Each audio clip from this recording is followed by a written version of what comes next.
രാഹുൽ ഗാന്ധി ഏത് മണ്ഡലം നിലനിർത്തണം എന്നുള്ള കാര്യം അദ്ദേഹം തീരുമാനിക്കും, പാർട്ടി തീരുമാനിക്കും. ഇന്ന് ഈ യോഗത്തിൽ അതിനെപ്പറ്റി ഒന്നും ചർച്ച ഉണ്ടായിട്ടില്ല. രാഹുൽ ഗാന്ധി പ്രതിപക്ഷ നേതാവാകണമെന്നാണ് എല്ലാവരുടെയും ആഗ്രഹം. അത് ഞങ്ങളെല്ലാവരും ഇന്ന് പ്രസംഗിച്ചവരെല്ലാം പറഞ്ഞു. രാഹുൽ ഗാന്ധി അത് CPP അല്ലേ, MP മാരുടെ യോഗം 5:30-ക്കുണ്ടല്ലോ. അപ്പോൾ രാഹുൽ ഗാന്ധി പ്രതിപക്ഷ നേതാവാകുന്നത് രാജ്യത്തിന് ആവശ്യമാണ്.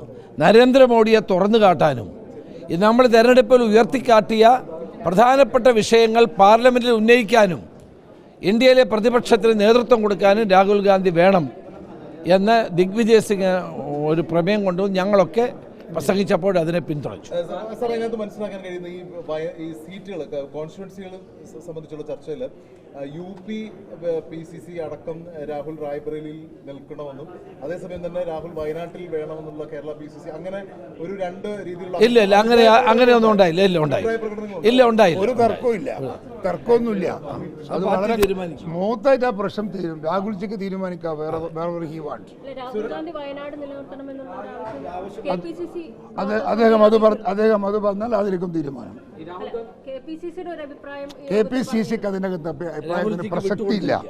KPCCക്ക് എന്താ പ്രസക്തി അതിൻ്റെ അകത്ത്? രാഹുൽജിയാണ് തീരുമാനിക്കേണ്ടത് എവിടെ നിൽക്കണം, എവിടെ വേണം എന്നുള്ളത്. ഞങ്ങൾക്ക് അതിനകത്ത് യാതൊരു റോളും ഇല്ല. ഞങ്ങൾ അതിനെ നിർബന്ധിക്കുന്നുമില്ല അദ്ദേഹത്തെ. നിങ്ങൾ ഒരു കാര്യം മനസ്സിലാക്കണം. അത് ഈ ഇന്ത്യയുടെ പ്രത്യേക സാഹചര്യത്തിൽ ഏത് നിലപാട് വേണമെന്ന് പാർട്ടി പ്രസിഡന്റും പാർട്ടി നേതൃത്വവും തീരുമാനിക്കും. അത് ഞങ്ങളെല്ലാവരും അംഗീകരിക്കും. അതിനകത്തൊന്നും പിടിവാശിയുടെ കാര്യമൊന്നുമില്ല. അദ്ദേഹം വയനാട്ടിലെ സ്നേഹിക്കുന്നുണ്ട്, വയനാട്ടിലെ ജനങ്ങളെ സ്നേഹിക്കുന്നുണ്ട്, റായ്ബറയിലെ ജനങ്ങളെ അതുകൊണ്ടാണ് ഇത്രയും വലിയ ഭൂരിപക്ഷം. മോഡിക്ക് 1.5 ലക്ഷം വോട്ടിന് ഭൂരിപക്ഷമുള്ളൂ. അത് രാഹുൽ ഗാന്ധിക്ക് എത്ര ലക്ഷം വോട്ടാണ് കിട്ടി? 3.5 ലക്ഷം വോട്ട്. റായ്ബറയിലും കിട്ടി 4 ലക്ഷത്തോളം വോട്ട്. സാർ, അതല്ല ഇപ്പോൾ ഈ രാഹുൽ ഗാന്ധിയുടെ പോരാട്ടം BJPക്കെതിരെയാണ്, മോദിക്കെതിരെയാണ് സാർ ഇപ്പോൾ പറഞ്ഞ പോലെ തന്നെ. പക്ഷേ കേരളത്തിൽ നിന്ന് പോരാടുന്നതിനേക്കാൾ ഇരട്ടി എഫക്റ്റ് ഉത്തരേന്ത്യയിൽ നിന്ന് പോരാടുന്നതാണോ? എന്താണ്? അല്ല, അതൊക്കെ വിലയിരുത്തിക്കൊണ്ട് തീരുമാനിക്കാനുള്ള കഴിവ് കോൺഗ്രസ് നേതൃത്വത്തിനുണ്ട്. അവർ തീരുമാനിക്കട്ടെ. ആ തീരുമാനം നമുക്ക് എല്ലാവർക്കും നല്ലതായിരിക്കും.